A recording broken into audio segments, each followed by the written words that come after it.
Heat wave is going to be making its way into the Great Lakes region come next week, and it could be one of the most prolific ones we've had in the past couple of years. In this video, I'm going to talk about how hot the temperature is going to get, the amount of moisture that's going to influence that temperature, as well as the potential for thunderstorms at the end of the upcoming heat wave.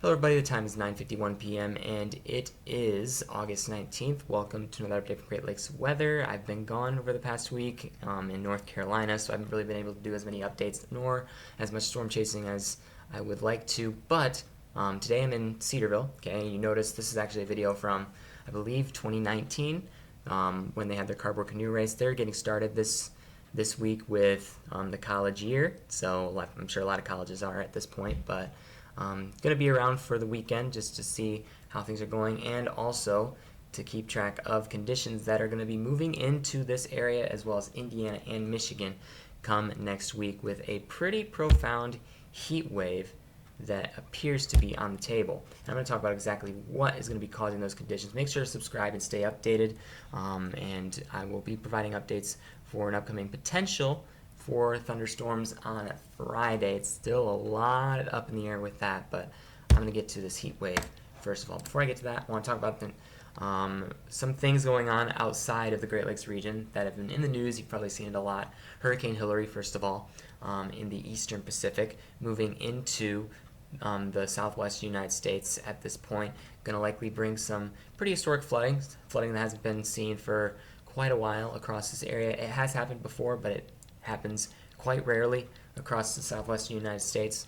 And what the expectation is that Hurricane Hilary is going to weaken. It's going to continue to weaken, and it might bring some damaging winds to southwestern United States. But the real concern is the flooding. You're going to get a lot of rainfall and over desert regions and mountain regions that will lead to very dangerous flash flooding across these areas. So Hurricane Hilary is making its way up to the southwestern U.S. And also look at the Atlantic. Atlantic's also taking off as well. Now, I did mention due to the El Nino season, it's likely going to be a lower end hurricane season. I still think that will be the case, but there will be opportunities for lower wind shear across the Atlantic, which I think this is one of those points where we have a lower wind shear, but we have development of some tropical systems that are occurring over the Atlantic. Okay, so that's what you're seeing here. Several systems that are currently being monitored by the National Hurricane Center.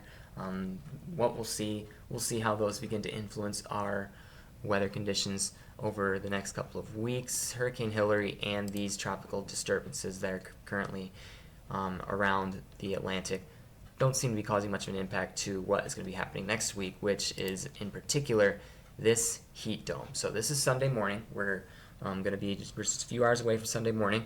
You do notice that there is a very profound ridge sitting over much of the continental United States. Now, what are we looking at right here? This is the 500 millibar height anomaly, and again, this is showing you the pressure levels at different parts of, or the upper levels of the atmosphere. The pressure levels at different parts of the atmosphere.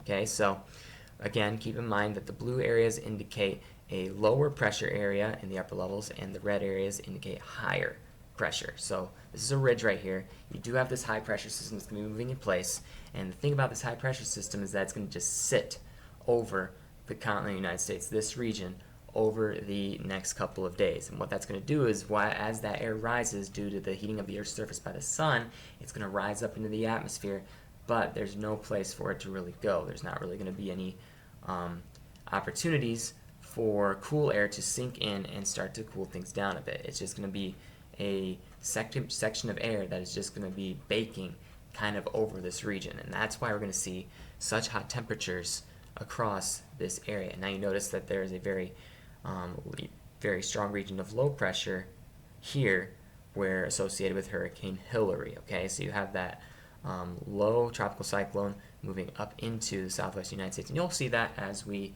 continue to go through this graphic. But look at what this ridge does as it continues into Monday. You do notice that it gets deeper and stronger over this region. You don't notice Hurricane Hilary is kind of more of just a weakened trough at this point out to the west. So this area is going to really take on a very profound high pressure set of 600 is a very high number.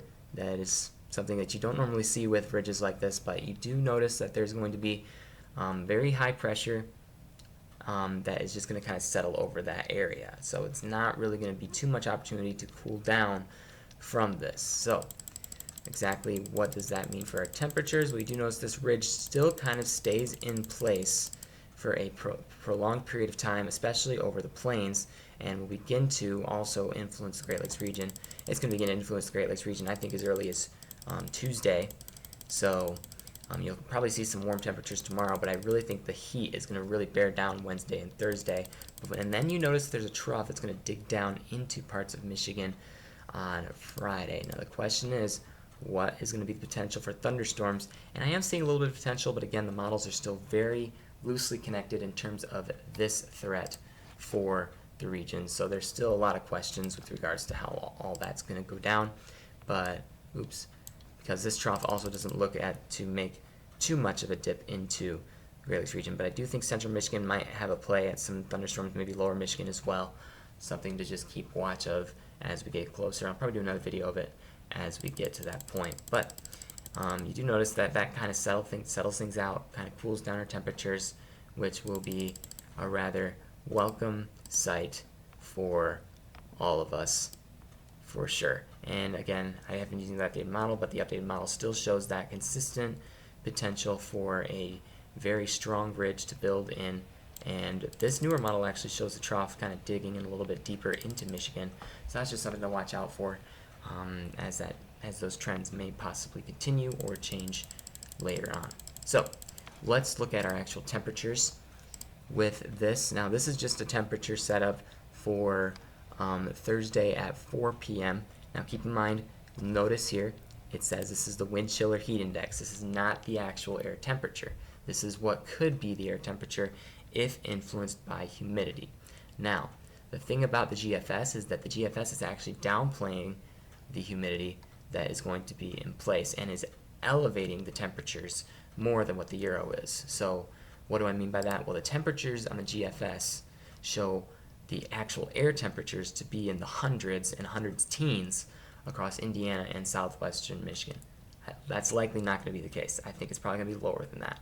And also the one thing that is not being shown on the GFS that the Euro is showing is the heightened dew points. It shows that the dews are going to be in the 50s. That means that the air is actually going to be a lot more dry rather than humid, which means you won't get as much of a sticky feeling.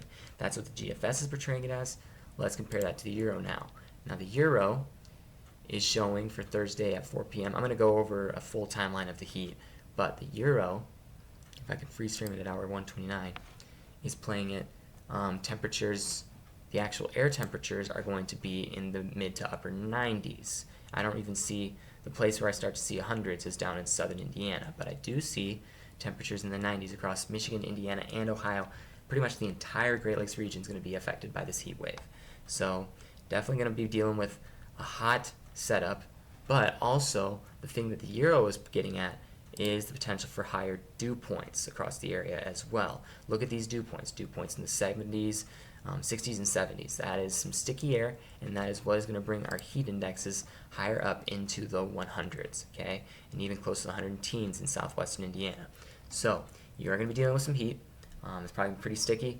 If you want to get your outdoor activities done, either the best day to probably do it is Monday before the heat settles in Tuesday, Wednesday, Thursday. Let's take a look at the forecast loop for the heat and why I say Monday is probably the best day. You already had your nice cool day on Saturday. Sunday comes in. Notice that the heat index already goes up into the 90s on Sunday. So it's already going to be hot across much of the Great Lakes region come Sunday. Monday, going to be a little bit cooler in Michigan, but definitely hotter in southwestern Indiana. So southwest Indiana might want to work on their outdoor stuff on Sunday, because Monday looks like you're going to be baking already as that ridge begins to build in. Look out here out to the west. We're dodging hotter temperatures and hotter heat indexes, with heat indexes getting into the 100 teens across much of Missouri, Illinois, Iowa.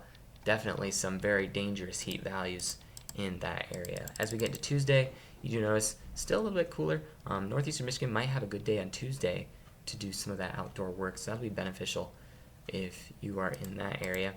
And then as we get into Wednesday, you see that still northeastern Michigan, eastern Michigan, there's a very well-defined gradient between the hot and humid conditions and the cool conditions. That won't be the case for Thursday. Wednesday, you do notice that southwestern Michigan, dealing with those temperatures, feeling like the hundreds, also feeling like those temperatures on Wednesday as well could be. I'm trying to walk in, I didn't mean to disturb something that was in here. But anyway, so Wednesday, you do have that potential for hot temperatures in pretty much areas along this region. That is probably going to change with the upcoming models as well. But you do have hot temperatures across much of the entire state of Indiana. Indiana is really kind of the bullseye for the Great Lakes region's heat event that's going to be coming this week. But notice as we get to Thursday, the hot temperatures pretty much just go all over the place. Thursday, in fact, the hottest temperatures for Michigan could even reach Detroit, with temperatures feeling like 108 degrees, potentially with the heat and humidity. But then we get to Friday. Friday's going to be an interesting day because we're also going to be having the arrival of that trough, and that trough will likely bring about the potential for some thunderstorms. And that is something I'm going to be watching very carefully because there's going to be a high energy atmosphere with the hot temperatures and likely instability that we're going to be having. So you do notice that a lot of the models don't depict too much for much of the upcoming days. It shows something for Tuesday that I don't think is likely going to amount to too much for the Great Lakes region across northern Michigan and the Upper Peninsula. I don't think, and also this thing for Wednesday, I have no idea what this is getting at. Maybe, again, with the heat that's going to be coming in, you're going to have a very energetic atmosphere. Likely, the potential for thunderstorms will be elevated, especially if you have higher dew points. But Friday, there is going to be that lifting mechanism that comes in with that mid-level trough to the north. You will see the potential for possible shower and thunderstorm activity. You get a sounding ahead of these storms. There is a potential being shown on the models for severe weather. Now, the severe weather that is going to be occurring is going to be a question, especially with you do have decent speed shear in the atmosphere, but you don't have much directional shear being shown. So not much storm relative felicity, but still you do have instability values of 2,000. And this is on the cooler end where it's only 80 degrees. If the temperatures get hotter, getting closer to that point, I think we'll have higher instability, higher potential for thunderstorms. With this heat wave that's coming in, I would not be surprised to see some decent severe weather come Friday. And as those models come together and show what could potentially happen for that day, we'll know more. But right now, there's still a lot at question with this severe weather setup for Friday. So I'm not going to make any confirmations just yet. Just know that Thursday could be a day for severe weather across Great Lakes region, and there's just going to be some questions we have to deal with before we get to that point. You do notice the Cape values are around 2,000 across northern Indiana, southern Michigan. So we're just going to wait to see exactly what goes on with that. But that'll take a few days to get to, so just make sure to subscribe and stay updated. And I'm going to continue to be watching the models carefully. If Friday comes together to be a good opportunity, there's definitely going to be some storm chasing on the table. I'm not going to miss it. So we'll keep you updated on this opportunity, and we'll get out and chase it if it shows up. So thanks for watching. Stay safe wherever you are. Make sure to prepare for that heat, and I'll see you all later.